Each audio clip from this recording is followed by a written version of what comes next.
નમસ્કાર મિત્રો, સ્વાગત છે આજના એક નવા વિડીયોની અંદર।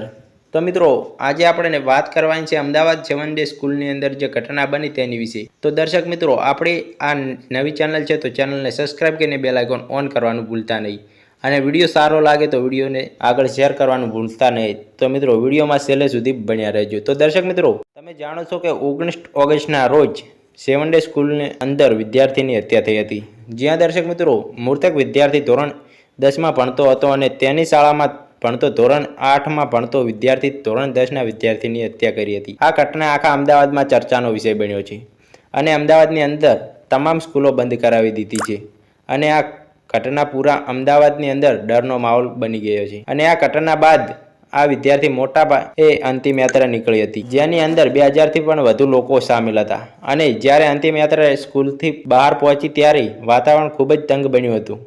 તો દર્શક મિત્રો, આ ઘટનાને લઈ અમદાવાદની અંદર પરિસ્થિતિ વધારે ભયંકર બની રહી છે, તેની તપાસ ક્રાઇમ બ્રાન્ચ કરી રહી છે। તે મળતી માહિતી મુજબ વિદ્યાર્થી કટાર યાની કે ચાકુથી મારવામાં આવ્યો હતો। તો દર્શક મિત્રો, ઘણા બધા પ્રશ્નો ઊભા થઈ રહ્યા છે। શાળામાં ભણતા બે વિદ્યાર્થીઓ વચ્ચે ઝઘડાએ સમાજ અને શિક્ષણ જગત માટે ખૂબ જ ચિંતાનો વિષય બન્યો છે। આ ઘટના મામલે હવે પોલીસ દ્વારા તપાસ કરવામાં આવી રહી છે, જેથી ગુનાના મૂળ કારણને શોધી શકાય અને ભવિષ્યની અંદર આવી ઘટનાઓ અટકાવી શકાય। તો દર્શક મિત્રો, આ ઘટના માત્ર હત્યાનો કિસ્સો નથી, પરંતુ બાળકોમાં વધતી હિંસા અને માનસિક તત્વ મુદ્દાઓને પર પ્રકાશ પાડે છે। આશા છે કે ગંભીર ઘટનામાંથી શીખ લઈને સમાજ અને શાળાઓમાં વિદ્યાર્થીની સુરક્ષા અને માનસિક સ્વાસ્થ્ય માટે વધુ જાગૃત બને।